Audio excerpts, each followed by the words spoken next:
सबसे बड़ी खबर यह है कि नितिन गडकरी को उस कमेटी से बाहर कर दिया गया है और मध्य प्रदेश के मुख्यमंत्री शिवराज सिंह चौहान को वहां से हटा दिया गया है।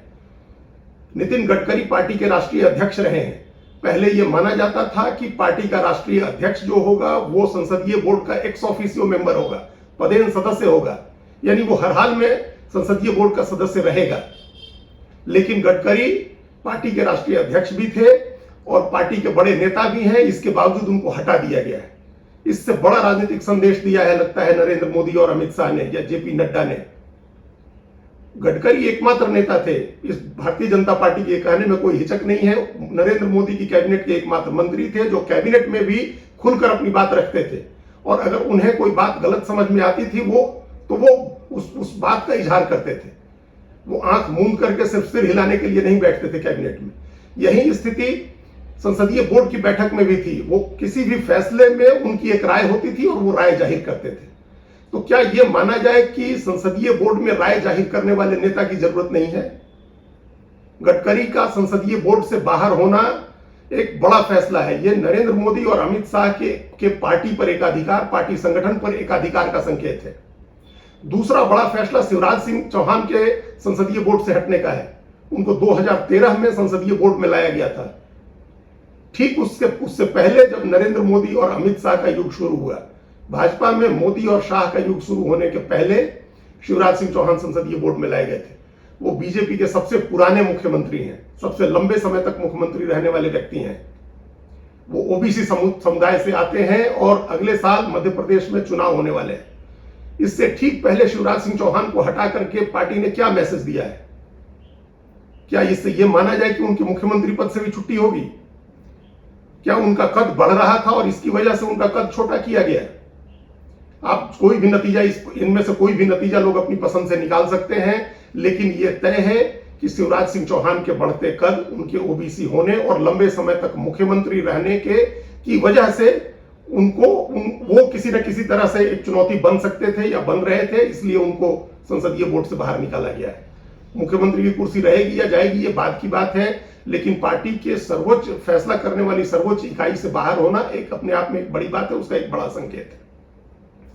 तो इन दो लोगों के निकाले जाने के बाद जो बड़ी बात है उसमें वो बड़ी बात यह है कि बीजेपी के को लेकर के पिछले कुछ दिनों से एक मिथक ये बना था कि 75 साल से ऊपर के नेताओं की राजनीतिक भागीदारी नहीं होती है। जो 75 साल के हो गए हैं वो मार्गदर्शक मंडल में जाएंगे, लेकिन वह मिथक भी संसदीय बोर्ड के गठन से टूट गया। 79 साल के बीएस येदुरप्पा को संसदीय बोर्ड का सदस्य बनाया गया है। कर्नाटक में चुनाव की मजबूरी में येदुरप्पा संसदीय बोर्ड में लाए गए हैं। येदुरप्पा पूरे प्रदेश की यात्रा कर रहे थे और वो इस तरह का संकेत दे रहे थे कि वो अभी न राजनीति से रिटायर होने वाले हैं और न सक्रिय राजनीति में अपनी भूमिका कम होने देना चाहते हैं। वे अपने बेटे को भी राजनीति में स्थापित करने के प्रयास कर रहे थे। उन्होंने पिछले दिनों ये ऐलान किया था कि वो विधानसभा का चुनाव नहीं लड़ेंगे। उन्होंने अपनी जो शिकारीपुर सीट से जहां से वो एमएलए होते हैं वो सीट अपने बेटे के लिए छोड़ने का ऐलान किया था। अब उनको संसदीय बोर्ड में लाया गया, वो 79 साल के हैं। इसी तरह से सत्यनारायण जटिया को संसदीय बोर्ड में ले आया गया है, वो 76 साल के हैं। सत्यनारायण जटिया मध्य प्रदेश से आते हैं और अटल बिहारी वाजपेयी की सरकार में वो मंत्री रहे थे। संगठन का बड़ा आदमी माना जाता है उनको और बीजेपी के पुराने नेता हैं। उस पर उनके बारे में बात करेंगे बाद में, लेकिन अभी जो उम्र का क्राइटेरिया था वो इसका मतलब लूज हो गया, वो ढीला हो गया और वो अपनी सुविधा के हिसाब से अदला बदली उसमें की जा सकती है। अब ये 75 साल वाली जो उम्र की सीमा थी वो अब कोई ब्रह्मा जी की खींची हुई लकीर नहीं है, उसको बदला जा सकता है। इसके आप आगे नतीजे निकालते रहिए, निष्कर्ष निकालते रहिए। जो लोग अगले 3 साल में अगले लोकसभा चुनाव तक 75 साल के होने वाले हैं वो संतोष की सांस ले सकते हैं, उनको आगे मौका मिल सकता है। उम्र के इस क्राइटेरिया के बाद जो बड़ा संकेत इस संसदीय बोर्ड से निकल रहा है वो ये है कि बिहार में हुए राजनीतिक घटनाक्रम का, नीतीश कुमार के उभार का इस पर एक बड़ा असर है। वो इसमें आप साफ देख सकते हैं। जिस तरह से इसमें ओबीसी, एससी, एसटी और माइनॉरिटी का प्रतिनिधित्व किया गया है, माइनॉरिटी में सबसे बड़े माइनॉरिटी को इसमें नहीं रखा गया है, उससे एक ये बात जाहिर होती है कि बीजेपी कहीं ना कहीं अब वो सवर्ण जातियों जो उसके पुराना जो जिसका वोट बैंक जो उसका था सवर्ण और वैश्य, उससे अलग हटके उस लाइन पर राजनीति करने जा रही है जो मंडल की राजनीति, मंडल से निकली पार्टियां जो राजनीति करती हैं। बिहार में नीतीश कुमार और तेजस्वी यादव ने जिस तरह का मंत्रिमंडल बनाया, जिस तरह की सरकार बनी है, उसमें जिस तरह से ओबीसी, ईबीसी, एससी और अल्पसंख्यक का प्रतिनिधित्व मिला है, उसकी काट बीजेपी के लिए जरूरी है। पूरे उत्तर भारत में, मध्य भारत में, दक्षिण में भी बीजेपी को एक संदेश देना है।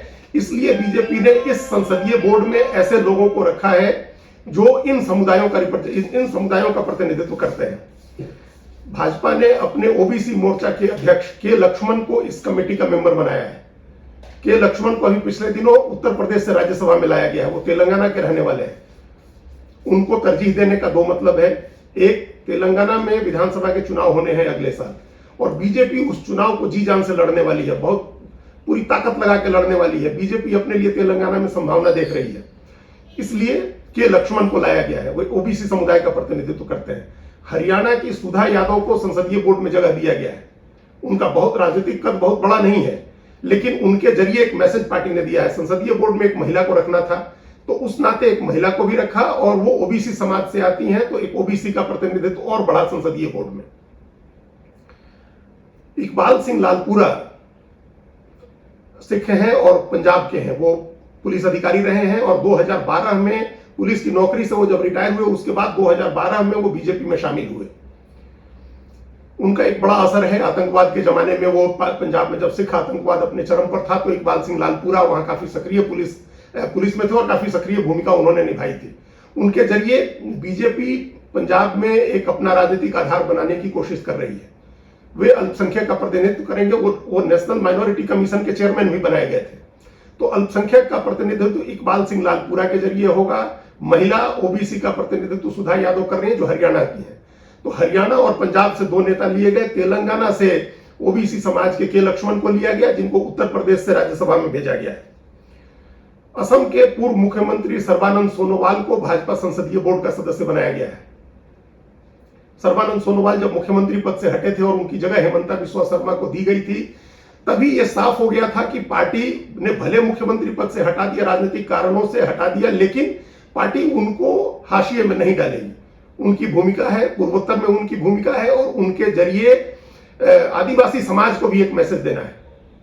सर्बानंद सोनोवाल आदिवासी समाज का प्रतिनिधित्व करते हैं। वो बड़ा चेहरा है, एसटी नेता है और उड़ीसा की द्रौपदी मुर्मू के भारत के राष्ट्रपति बनने के बाद लाल किले से अपने संदेश में प्रधानमंत्री ने जिस तरह से आदिवासी समाज को संबोधित किया, उनके महापुरुषों और योद्धाओं को याद किया, उसके बाद सोनोवाल का संसदीय बोर्ड में आना एक बड़ा राजनीतिक संकेत देने वाला है। सत्यनारायण जटिया मध्य प्रदेश के हैं और दलित समाज से आते हैं। वो एससी हैं और लंबे समय तक उन्होंने बीजेपी की राजनीति की है। वे अटल बिहारी वाजपेयी की सरकार में मंत्री थे। अभी 2020 में उनका राज्यसभा का कार्यकाल समाप्त हुआ और माना जा रहा था कि वो रिटायर हो गए, लेकिन उस रिटायरमेंट से निकाल करके पार्टी में उनका पुनर्वास किया गया है। वे भारतीय जनता पार्टी संसदीय बोर्ड में एससी प्रतिनिधि के नाते शामिल किए गए। शिवराज सिंह चौहान की जगह मध्य प्रदेश से उनको संसदीय बोर्ड में रखा गया है। तो इस तरह ये पहला ध्यान जो था सोशल इक्वेशन पर, इस संसदीय बोर्ड में सोशल इक्वेशन पर इसका बड़ा ध्यान, बहुत जोर दिया गया। सोशल इक्वेशन पर इसमें ध्यान दिया गया है।